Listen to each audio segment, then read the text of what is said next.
here. Beautiful pizza. We try our best. Is anyone here? Oh my gosh. Sir, are you okay? Hey buddy, you okay?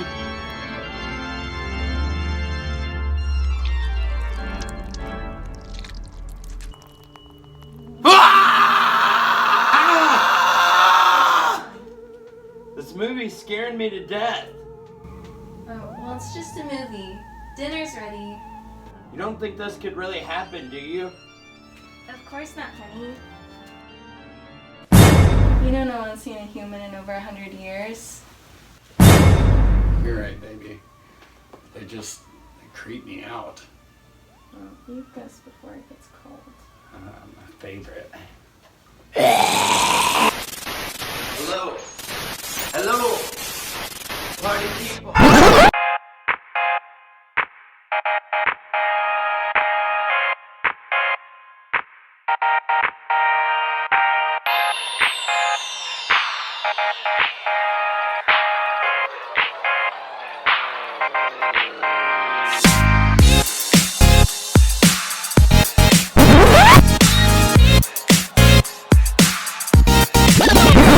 What up, party people? It's your rotting romantic interest, MC Popsicle!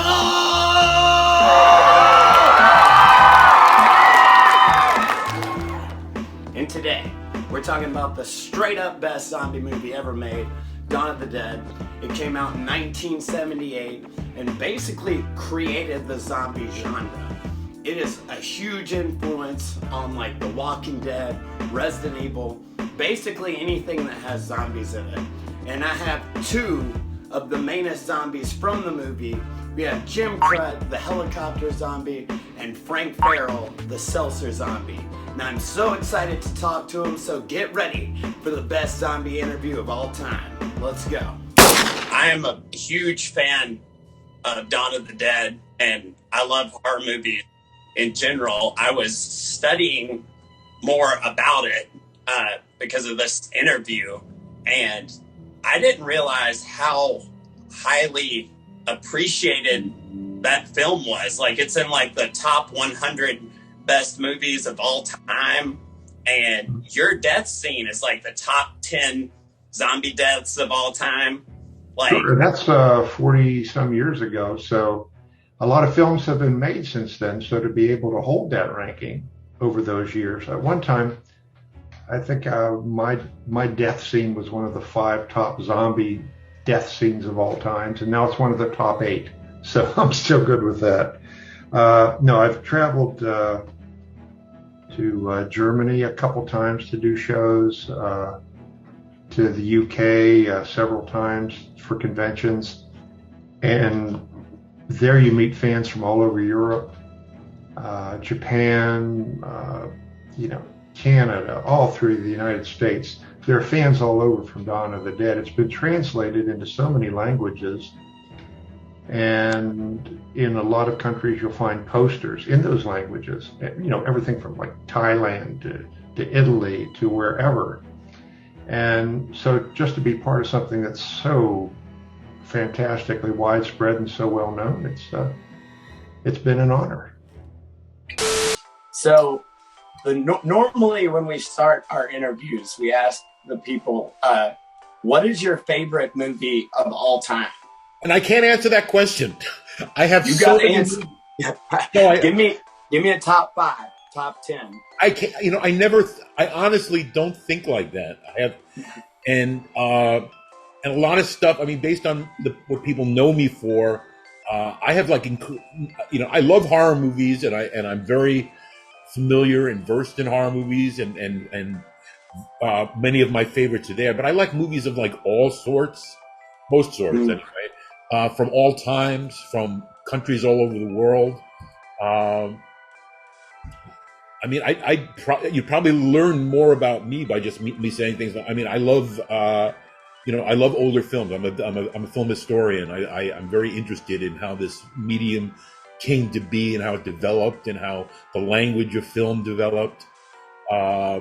I love black and white. I love silent films. I have a big affection for silent comedy. I have my probably the horror movies that had the most influence on me are older black and white horror films. And although I've continued to keep up with everything in the genre pretty much since,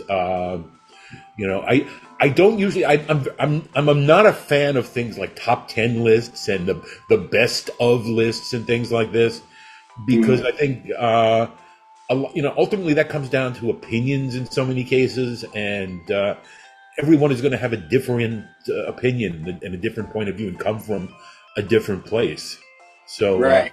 I can't. It's not the question. Every time I'm asked that question, I feel stuck because it's not like I have like an immediate like go-to list, like boom, boom, boom, boom, boom.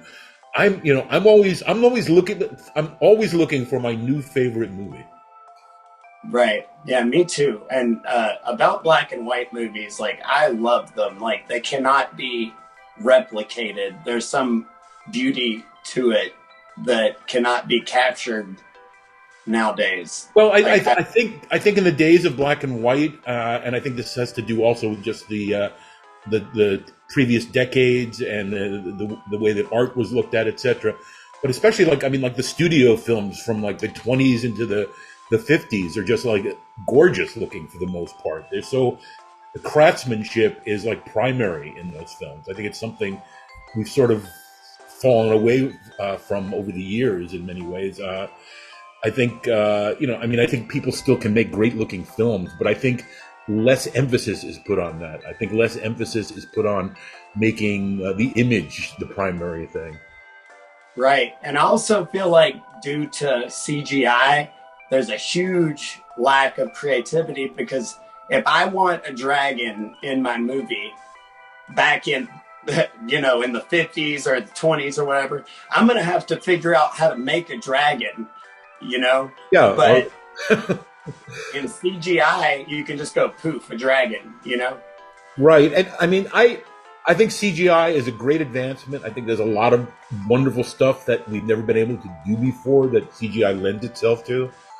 But as I'm constantly reminded, and as fans of my films talk about all the time, there's a real, amongst people who love film, who know film, there's a preference for the older style of a lot of these type of effects. And I think that's partially just because there's there's like an unconscious, like a sort of a subliminal reaction that your mind and your sensibilities has to a lot of this stuff. It's like CGI can look great in terms of like detail, and it has this sense of realism.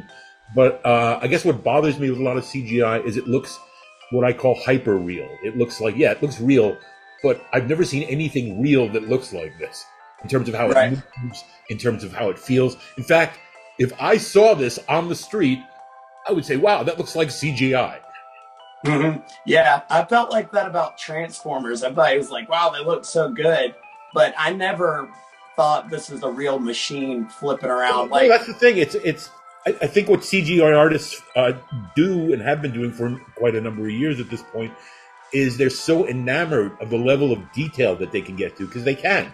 You can have amazing fine detail, but in real life, your eye can't even perceive that much detail in most things.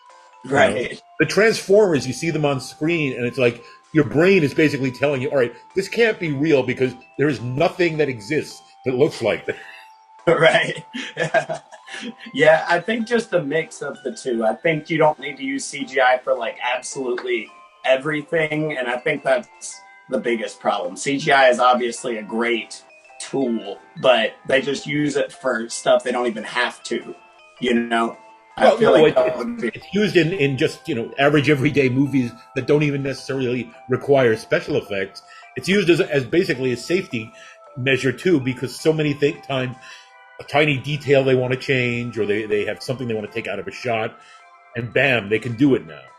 Mm-hmm. And I think it's part of what's made filmmakers lazier.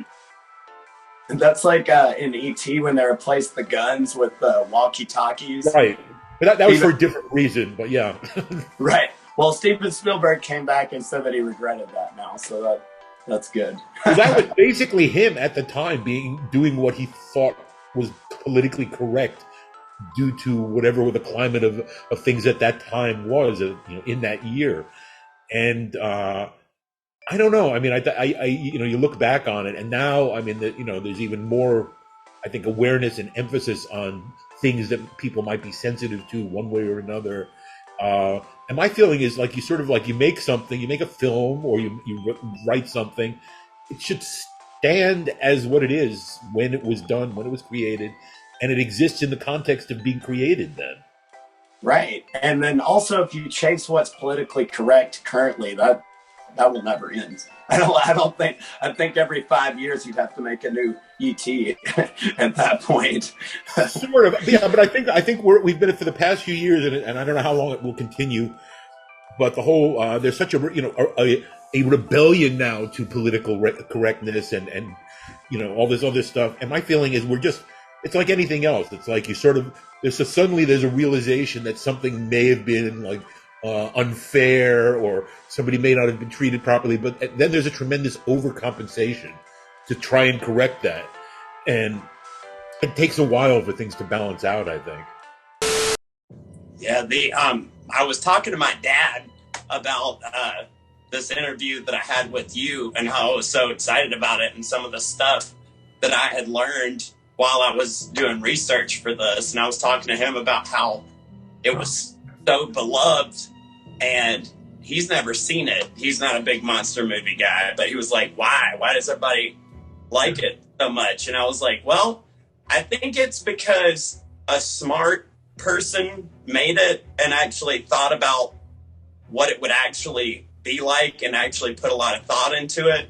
I compared it to like the Terminator, which could have easily been a really silly movie, but they sat there and figured out the time travel theories and all that kind of stuff. So a smart person can sit there and go, like, there are all these different ideas that you can go deeper and deeper with it. Like, the deeper you go, the deeper there is to go with all the thinking about what it would actually be like, So I think it's a very well-made film and a smart film.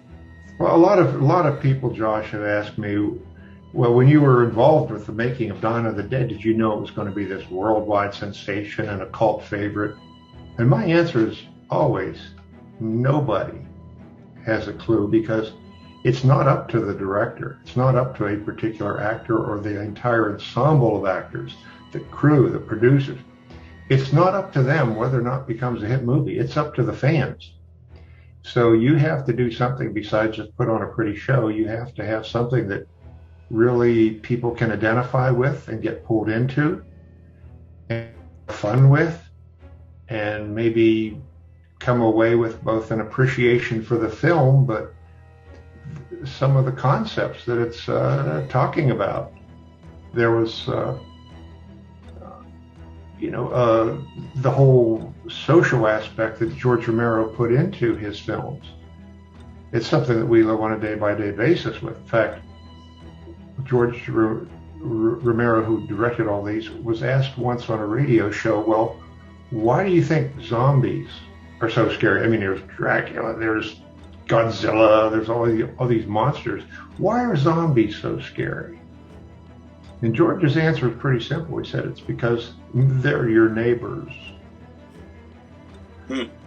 Wow.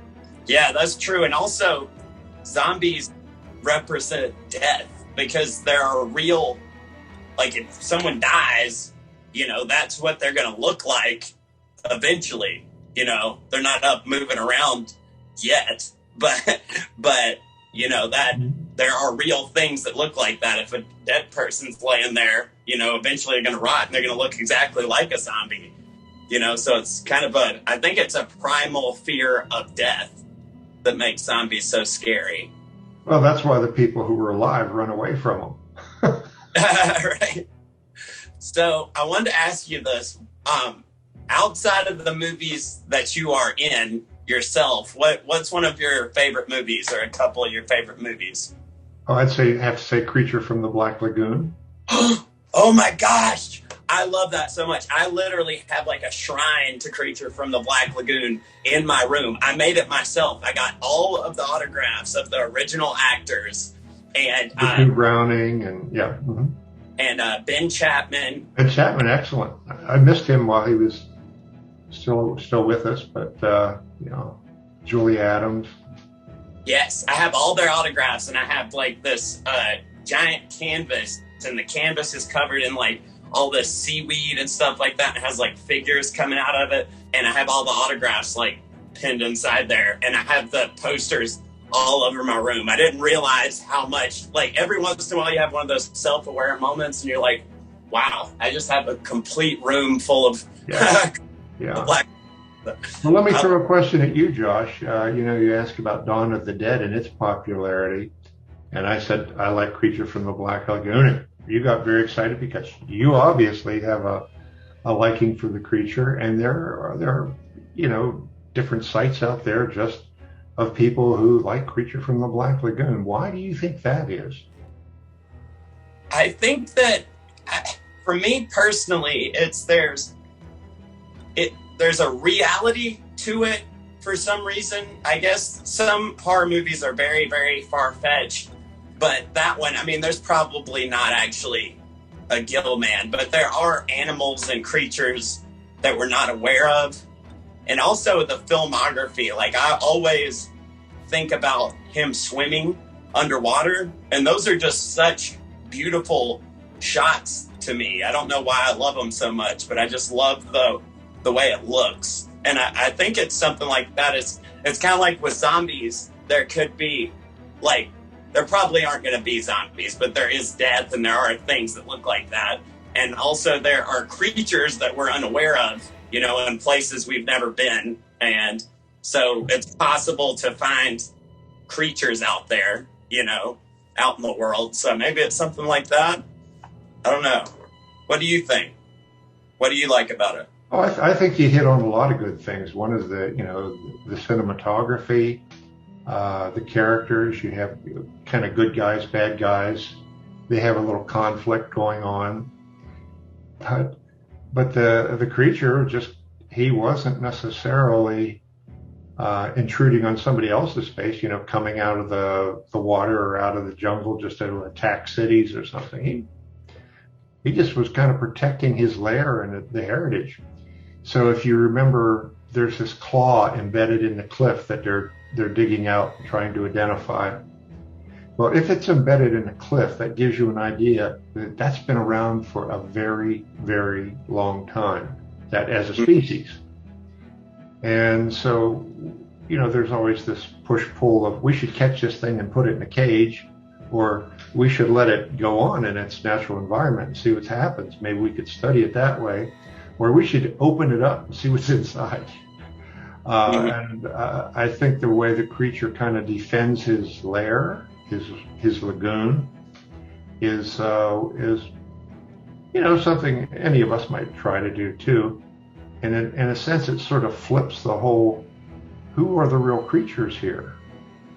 I mean, is it the creature from the Black Lagoon who's just kind of minding his own business until these intrusive people come in? Or is it these people who want to, you know, shoot him, capture him, cage him, do whatever they want to do with him? And so I think there's a lot more sympathy for the creature in that case than there are for most of the other actors who were involved in the film.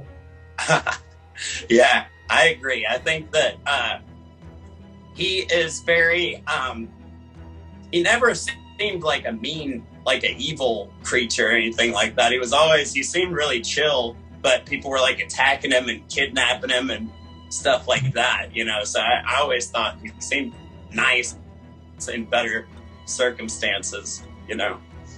How did you end up getting into Dawn of the Dead? My partner Brendan and I got word that there was a sequel to Night of the Living Dead being made in Monroeville, near Pittsburgh, in Pennsylvania, and that was like, you know, it was like, wow, well, we obviously have to go and be in it, and you know, we knew they needed zombie extras, and unfortunately, there was just a major blizzard that day that we set out, so we drove for 12 hours in like totally blinding snow. and finally got out there and spent the weekend on the set, and that was a great experience because it was just like, just walking in blind. I did some interviews. I did interview George Romero and Tom Savini and Ken Foray and other cast members, and there was. I think it was still the production itself. I mean, Dawn, despite the fact that it's now considered like a milestone classic, at the time was not exactly a big budget film. It was like really like not too much over $1 million. Wow. Which at the time was like a reasonable amount of money, but it was not a big budget film by any means. Right. And so we got onto it. We were cast as zombies. We got into a scene which we thought we could cut out of the film because Romero, when we got there, was improvising stuff. He had shot almost everything he needed, and he had a little time and money, and he was just playing with ideas that he thought maybe he could use. And that one of those was the scene towards the climax where the biker gang breaks into the mall, and then they're messing around with the zombies, and they break into a bakery and they start hitting the zombies with pies, right? Right. So my partner and other friends of mine got hit with pies, and I got sprayed in the face with seltzer by Tom Savini. That's awesome. That's my favorite part of the movie. That was cool. Yeah, well, that was like so. That's when when we were there, Romero said, "Well, here's what I want to do." I realized, all right, this is like different than any movie I can think of. I don't think any other horror movie has gone from like explicit gore to like this kind of like basically just slapstick and suddenly having fun. Right. And I think he didn't know if it would work, and I guess in the cutting he must have gotten great reactions because it's all still in the movie. So I'm in a scene that's fairly well known, and I have a part that I can point out and say, "Hey, look, I'm the seltzer zombie." Right. Yeah, I feel like it worked because the rest of the movie is so stressful that it's like, okay, good.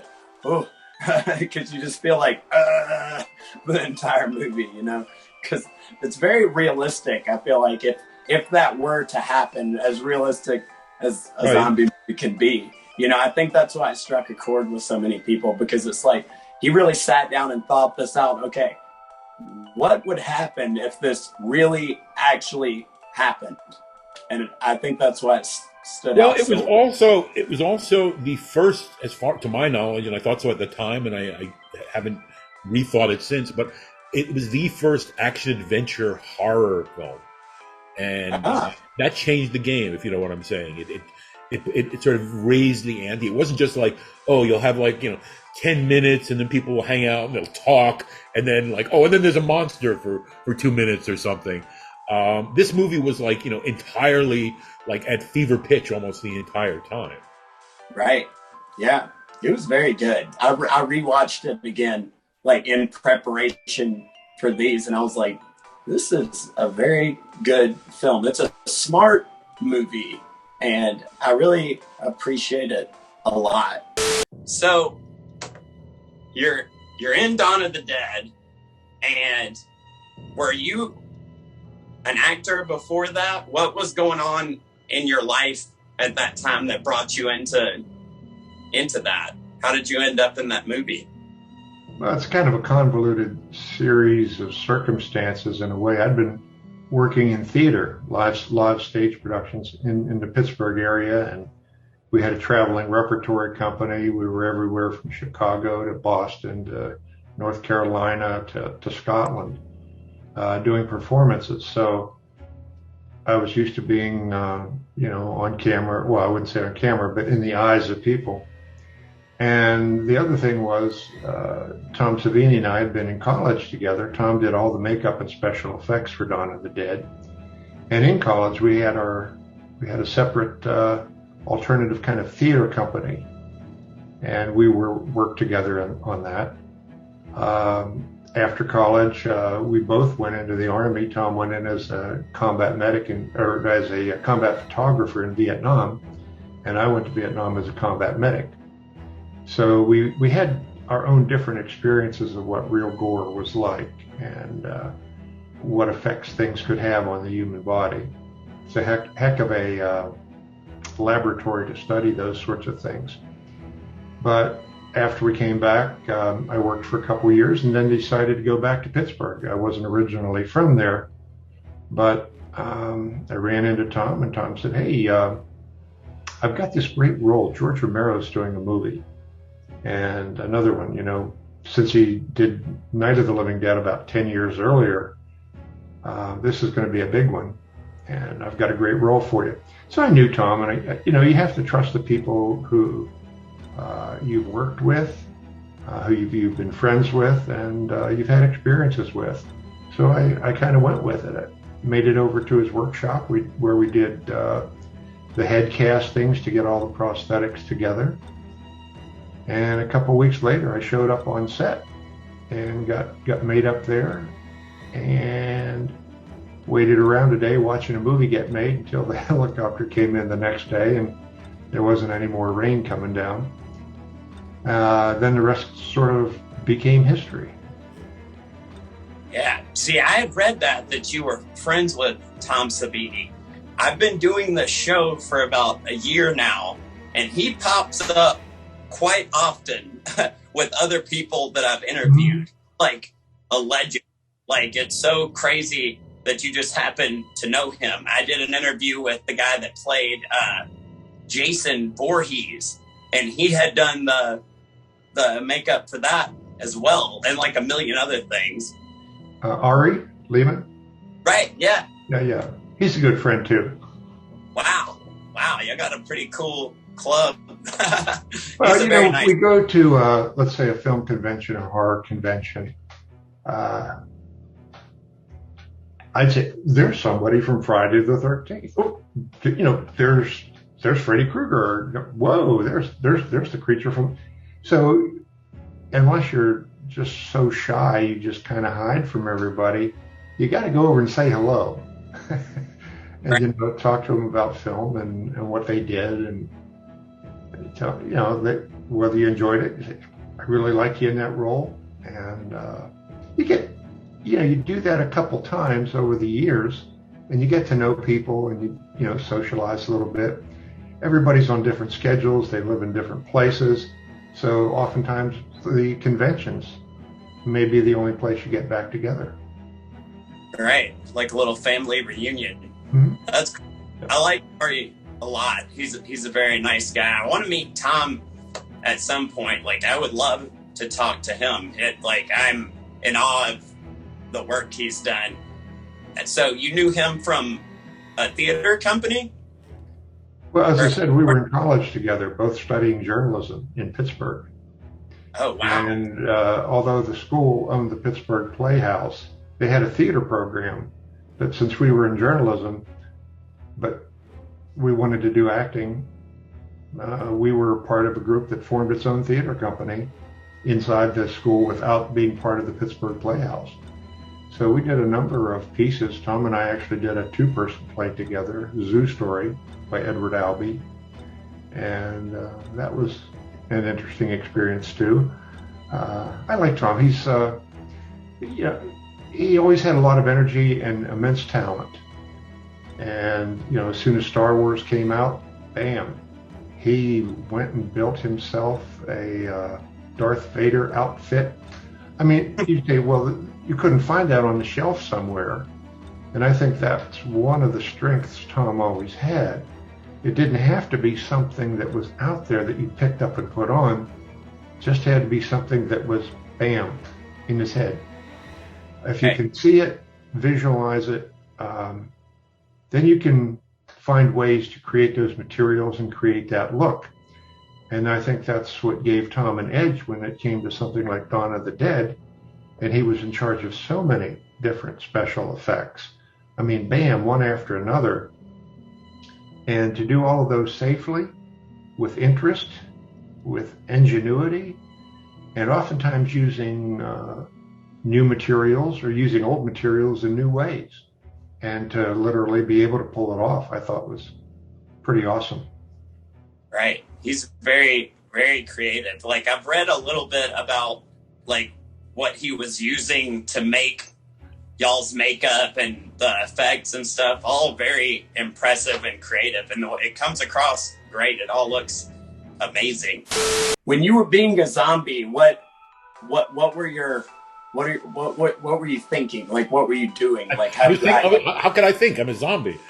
Right. Well, what were your instincts then as a zombie? Well, it's my instinct. I mean, I sort of, I'm conscious enough to like see things and walk around and be uncoordinated, etc. But the George had to give me some special direction because when Savini came up and hit me in the face with the seltzer, it was like bang right in the eyes, which kind of hurt. And I reacted. George was going, no, you can't react. You're a zombie. I have to say, all right, well, yeah, but this is like 2 sticks being poked in my eyes. Right. So I managed to get a couple of good takes off, but it was the kind of thing where I wasn't prepared for how much pain there would be involved. Yeah, I've spilled like carbonated drinks on myself, and it burns, and I can only imagine in the eyes. So not feel good. So so obviously, Dawn of the Dead inspired basically most of the zombie stuff that we have now, whether it be Dawn of the Dead is I mean, Night of the Living Dead alone was a landmark film, and it sort of approached horror in a different way.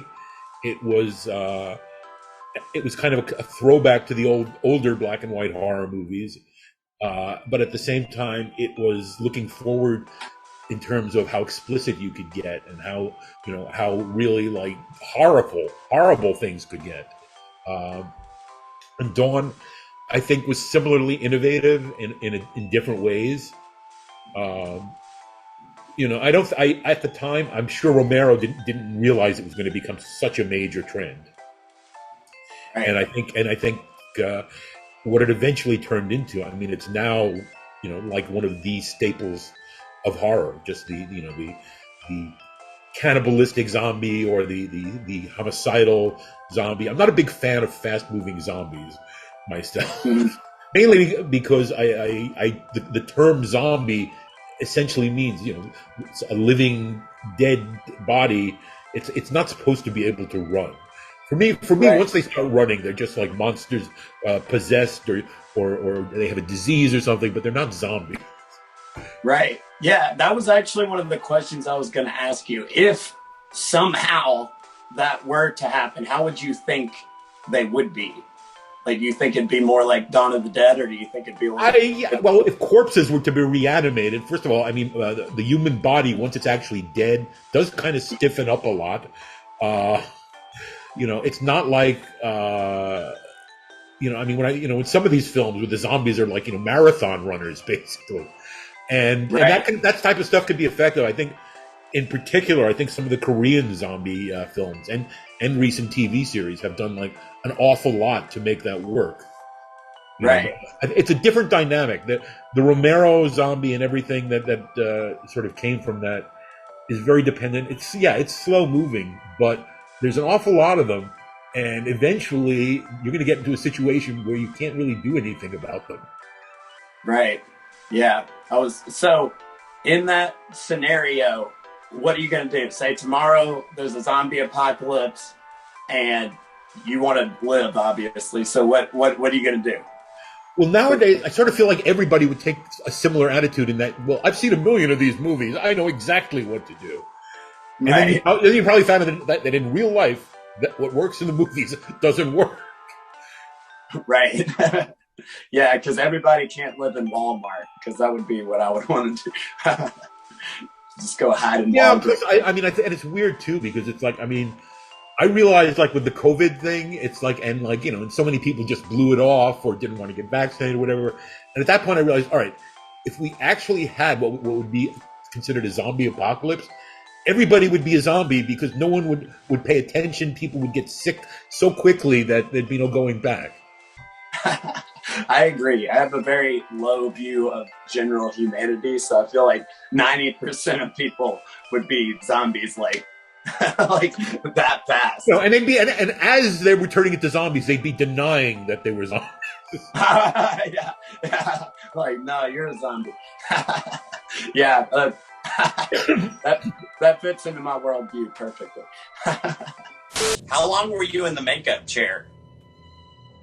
Well, as I said, I went to Tom's workshop, and he had to make a full head cast. So he did it the front and the back separately. And so when he did the front, he uses a kind of a plastic material called alginate, which fills in all of the details. But literally, you're breathing through a straw while that happens. Ooh, I've done that. So that has to firm up. Once that firms up, then the plaster goes over top of that, because the alginate itself is flexible to pick up the details in your face, but it will also just kind of flop down on the table because it is so, in a sense, fluid. And then, so breathing through a straw for like half an hour or so, something like that. Again, you got to trust the people you're working with, because your nose is closed off and you can't see, you really can't hear. Or your communication with the outside world is through that straw, and you're trying to be still until it all hardens and firms up. But we did that, and a couple of days later, Tom gave me a call and said, Jim, we're going to have to do it again. The plaster cracked. Oh no. So, well, I had the time, so I did it. And we did the recasting, and I liked it about as much as I did the first time. And from that, he made made a bust of my head, and was able to, take his time working on the prosthetics and put materials together on the plaster bust that might have been, a little angry to the skin if it went directly on the skin. But so he could make all of these things that firmed up, and then he could take those pieces. And then when I got to the small airport outside of Monroeville, where you see in the picture behind me here with the helicopter and the boxes and the little pad, and there's a little administration building, and inside that building is where all the makeup was being done. So I went in and got set up.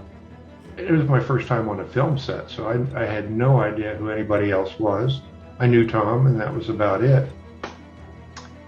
I later found that there were a number of people that I'd worked with in theater in Pittsburgh who were also in Dawn of the Dead.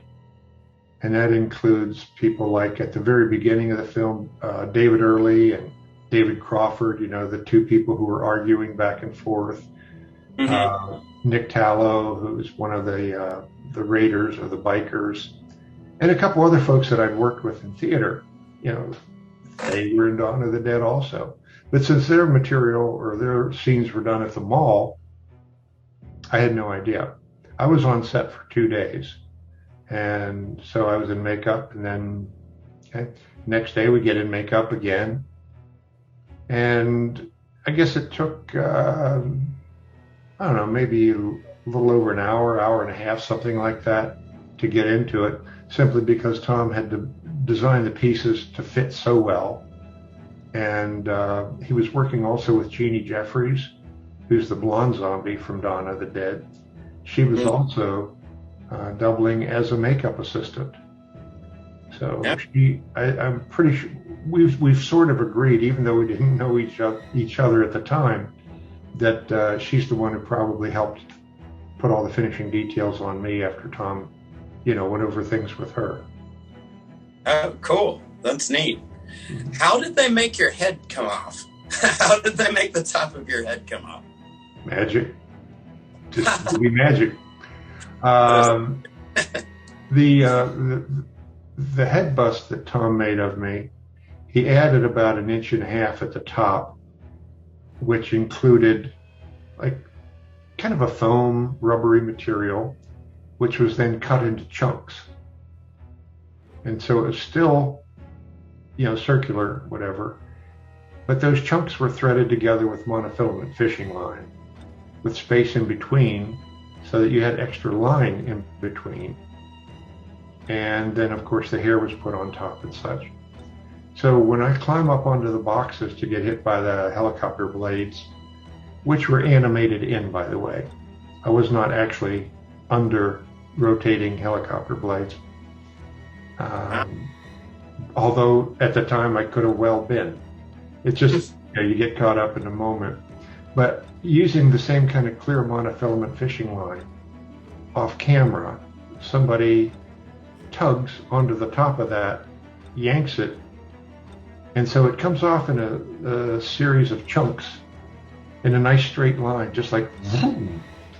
And behind these boxes that you see, Tom and one of his assistants were there with these hand pumps that were filled with the blood material.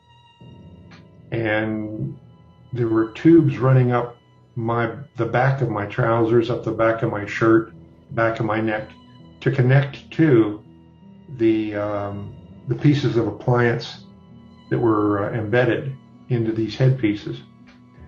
So at that, it was a matter of very precise timing. When Tom gave the signal, that came off. They started pumping, and everything else just kind of flowed from there, so to speak, including all the blood. And fortunately, I looked over, and after I got up, and George was smiling, and everybody looked very, very pleased. And then they went on to the next scene. So, of all this new media that has come about of all the zombie stuff, what are you liking? Like, what are you like? That's what I'm specifically talking about. the zombie genre. As I mentioned, I've liked stuff I've seen come out of Korea in the past few years. There was Train to Busan, which I think sort of was the first really big film that had international success. And then there were several TV series that were out in the past few years that I thought were pretty impressive. We Are All Dead at a high school. I don't know if you saw that. It was like 12 episodes of high school kids trapped at their school fighting zombies. And it's like I sort of feel like if this was done as an American series, it would get tiresome after 3 episodes or something. It would just start to get it would drag. I just instinctively feel that. This just somehow worked. It felt very fresh. The dramatic situations worked. There were entire 1-hour episodes that were nothing but suspense and action. And that's something you really don't see in episodic television that much. Huh. I'm gonna have to look that up. I've never heard of that. Do you really play video games or not really? I play video games, but infrequently. And to tell the truth, part of it is sort of like a number of years back. I realized after sitting down and like getting up 8 hours later after playing video games, I realized, all right, I have to not get addicted to this. Right. Because I have so many other things I'm interested in and so many other distractions. And meanwhile, I sort of want to create and do things, and you have to sort of you have to draw lines somewhere. I love a million things. I'm very inspired by things. It's like for me, it's like I see a great video game, and I just want to sort of say, all right, I need to take a break from the game. I just want to wander this environment and see what's here. Yeah, I'm the same way. See, I feel exactly the same way you do because I do a lot of stuff. Like if I'm not doing the interviews, I'm doing my shows on Bourbon, and I'm actually making a film by myself where I play every character, and it's over 2 hours, and it's all shot on the green screen. And I've been working on it for 2 years. But during the pandemic, I don't know how I ran into it, but I played Resident Evil. Right. And I was in love. I have every single one of them I could buy after that. Have you ever played those? I have. Actually, the last time I actually played Resident Evil was probably one of the much earlier editions of the game, where probably within the first 5 or 6 years or so, I'm thinking, when the first ones came out. And at that time, that was like pretty impressive, even though by today's standards, it's like, it's almost nothing. Yeah. If you get a chance, you should check out some of the newer ones because they directly stated that Dawn of the Dead was one of their biggest influences for those games. Right. And that's all I play. Like I'll play them and then I'll wait till they make a new one and then never touch my Xbox again. But yeah, I was just going to say those are great. And it's funny that they actually said specifically the movie that you were in is what gave him the idea to do it at It's all. interesting because I'm not a fan of the Resident Evil movies. I feel like they just threw away the premise of the games to do an entirely different type of movie. And unfortunately, they were so popular. They made like 10 of them or whatever. But speaking of CGI, is those movies totally like alienate me ultimately. They so overuse CGI. I agree. Those movies suck, and I hate those movies. And I am like, it is such an injustice because the games, I mean, they get a little weird sometimes and a little silly, but I mean, there's totally some really good movies in there somewhere if you just follow the story of the game.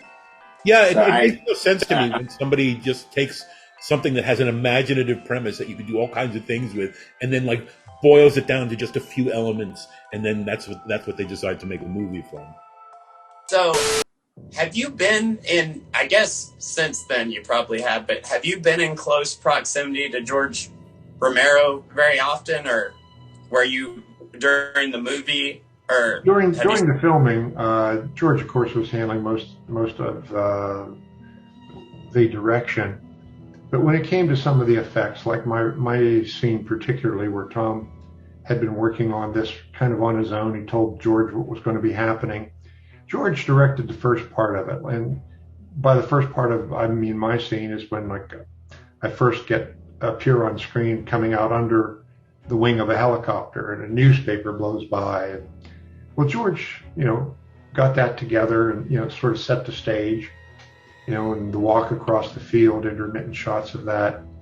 When it came to, climbing up on the boxes and things like that, and at that point, George turned it pretty much over to Tom, because Tom had his people in place and was able to do the cues and knew exactly what was supposed to happen. And they had to be in position. So Tom pretty much directed the scene of the helicopter zombie top coming off and the fall down and the other stuff. Well, I'd say once I started falling, there was no directing. Gravity took care of the rest of that. But so there was that, and I got a little bit of a chance to meet with him during a break, and he was very pleased, and I was very happy to be, part of it. Especially, I'd heard about, a lot of movie directors being very, not paranoid, but very harsh at times on set. And you didn't want to make a misstep. But George wasn't like that. If you had ideas, you could offer them to George. He was very affable, very personable. And after Dawn of the Dead was released, I think within a year or two, I left Pittsburgh. And I hadn't seen George then for about 20 couple of years after that. And we were doing a convention in Maryland, and it was just amazing to me because there was Night of the Living Dead cast, Dawn of the Dead, Day of the Dead, Diary of the Dead, Survival of the Dead, and all of these people I kind of knew through the films, but it always amazes me that all of those people came together because George made the films. They became the stars they became because George cast them, or Tom cast them, put them in the films, and all of these films have become classics. And the rooms are just filled with these people from all the George Romero films. Well, I was in one room with Night of the Living Dead and somebody else, another group of the Dawn folks. George was in another room. So I think it wasn't until like the late afternoon of the second day, I even had a chance to go over and see him. And I wanted to say hello. And the lines had gone down to him. I mean, lines were forming 2 hours before he even showed up. That's how popular George was at conventions, because he would also take time to talk with people, and everybody likes a little personal attention. And George, enjoyed hearing people's stories as well. But when I got to see him, he kind of looked at me, and I said, Jim Crut, and he just, gave me a great big hug, and it was just fabulous. And he signed my Ultimate Dawn of the Dead DVD set. Cool. And it said something like, "Jim, your scene cannot be not quite estimated, but it's been a few years. Forgive me." But it was just so touching to me that he picked up almost like from when we were doing the scene to when he saw me 20 some years later. It was that same joy that he had. And then I saw him at another convention in Gettysburg, and we had a chance to talk a little bit and get a few photos together, things like that. But George has a lot, at the time, and anytime at a convention, always has a lot of demands.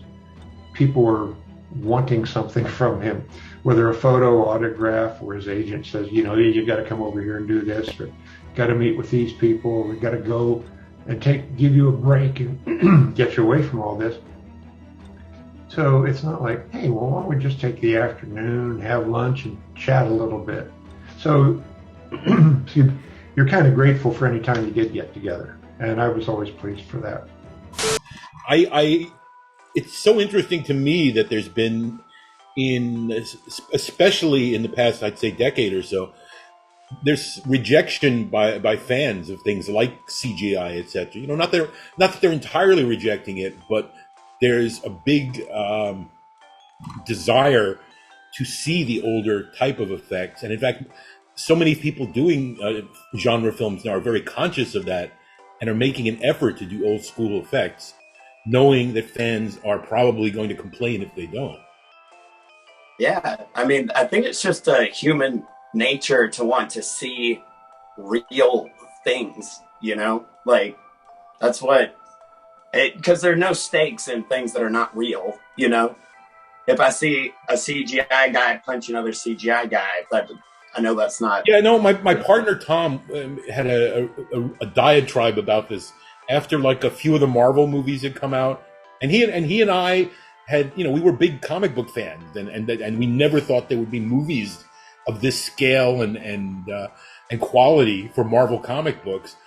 But at a certain point, he just said, it was after like I think it was when they did maybe the Civil War film or something, that he said, yeah, I used to love all these characters and everything, but I don't want to just see a bunch of cartoons fighting each other. I want to see like people. Right. Yeah. I like a lot of the Marvel movies. I feel like they're going downhill now. They are, but I got to tell you, for a long time, I was shocked at how consistent the quality was and how entertaining they were without any of them taking like a real nosedive. I think that I used to, before I did this show, I did movie reviews. And me and my friend would go sit in the theater, and immediately when the credits rolled, we would shoot in the theater and then get thrown out. And that was normally the end of the review.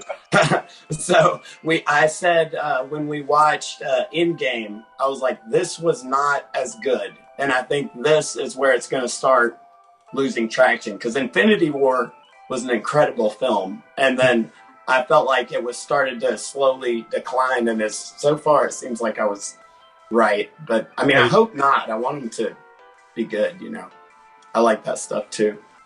Yeah, and I think I sort of saw, for me, the death knell for this type of thing started when Marvel started doing like a dozen TV shows almost simultaneously, and I just realized, wow, in the next few years they're just going to saturate the market with so much that they're going to lose in the end.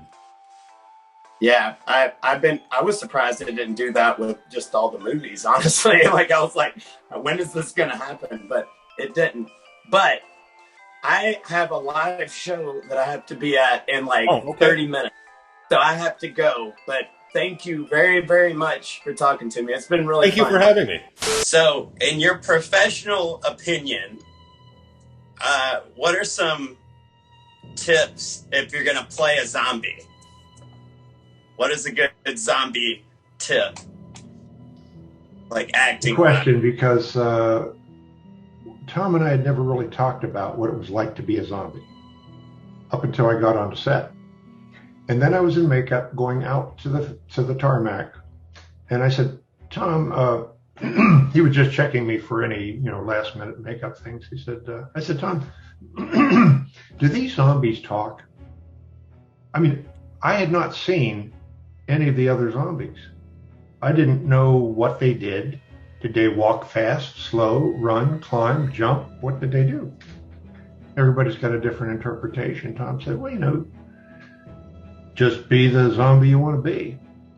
And so literally, I mean, I'd given it some thought, but between the makeup session, final makeup clearance, and then going on set, that's where I, put together whatever characteristics I had.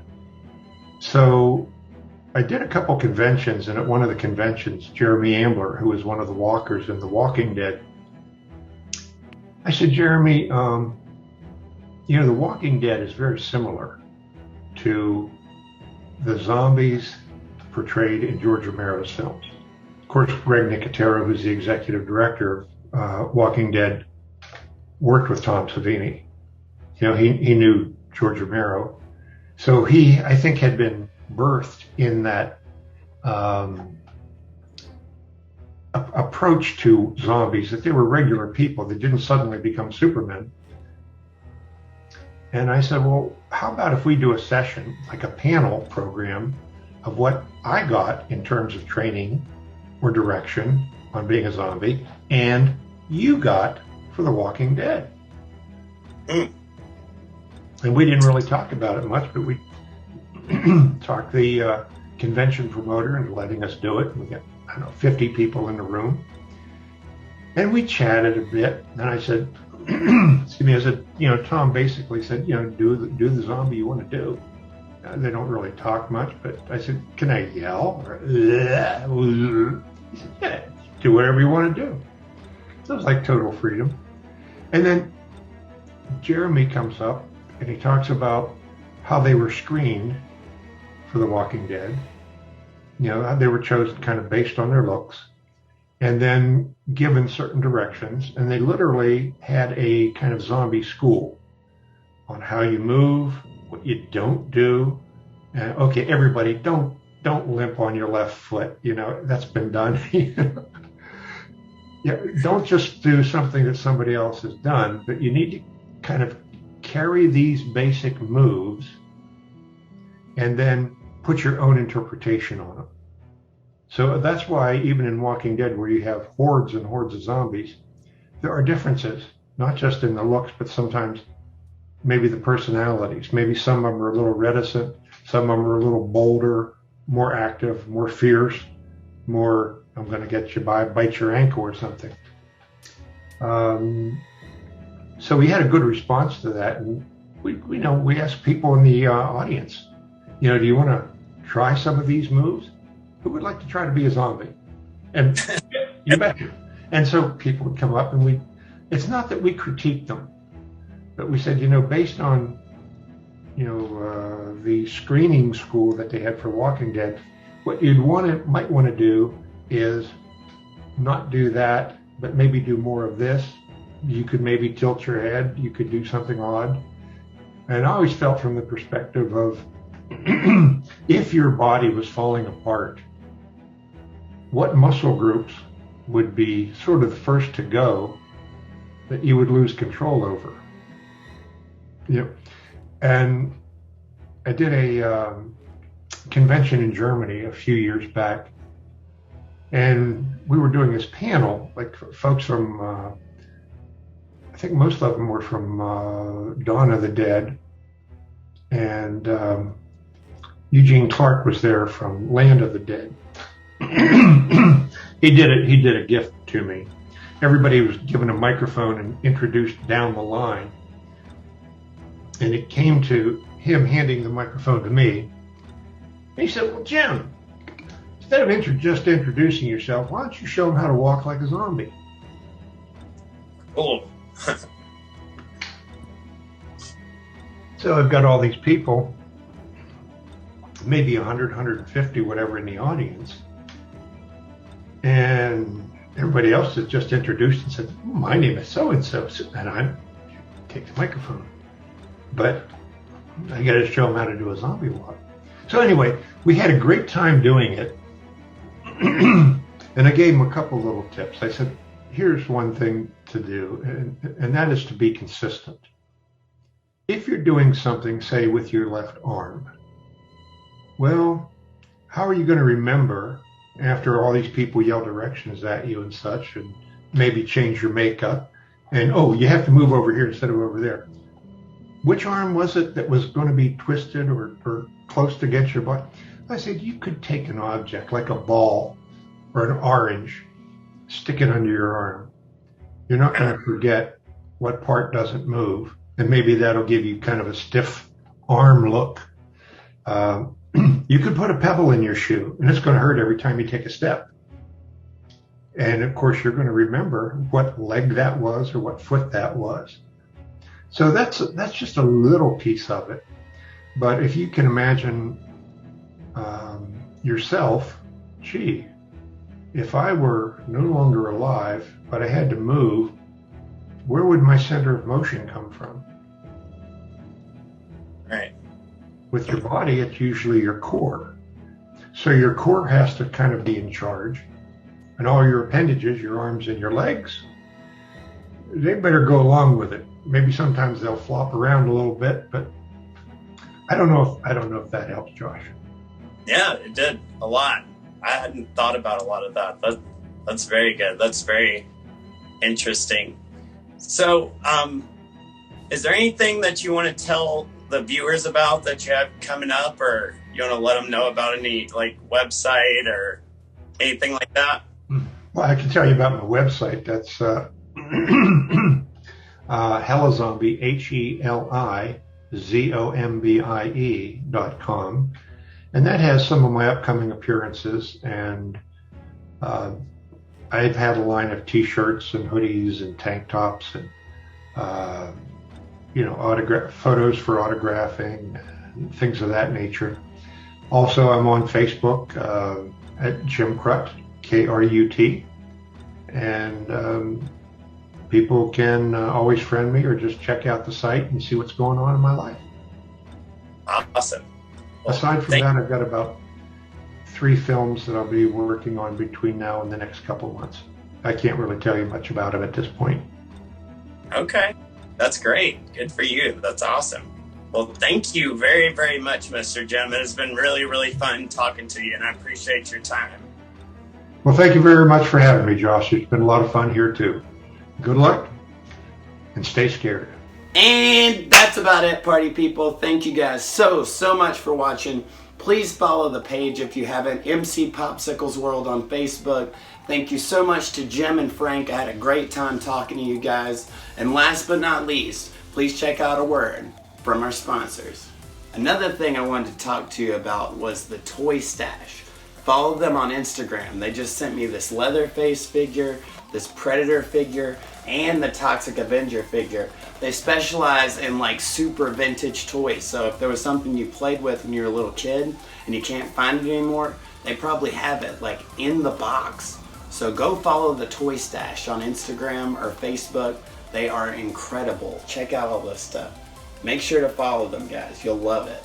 If you like the shirt that I'm wearing, make sure to go to getonboardman.com and order a shirt. They have all kinds of amazing wearable art. And make sure to follow Designs by Galarza. They made that cool custom popsicle hat that I was wearing a second ago. And they can make you your own custom merchandise, so make sure to hit them up. Also, shout out to my shoe sponsor, Solsfing. They make amazing future sneakers that are just bananas. Please follow them on Instagram. You will love their selection. Also, if you like the hat I was wearing in this episode, it was given to me by the Old Hat Shop on Instagram. Hit them up. They specialize in vintage hats. You can have a brand new hat from the 90s. And if you're thinking, hey, I want those sunglasses, and I want the sunglasses you wear in your movie Popsicle World, make sure to hit up Filthy Shades. Also, if you live on the Gulf Coast and need help with your pool or hot tub, hit up Emerald Coast Pools. They can fix everything and get you swimming again before you can say Baba Booey.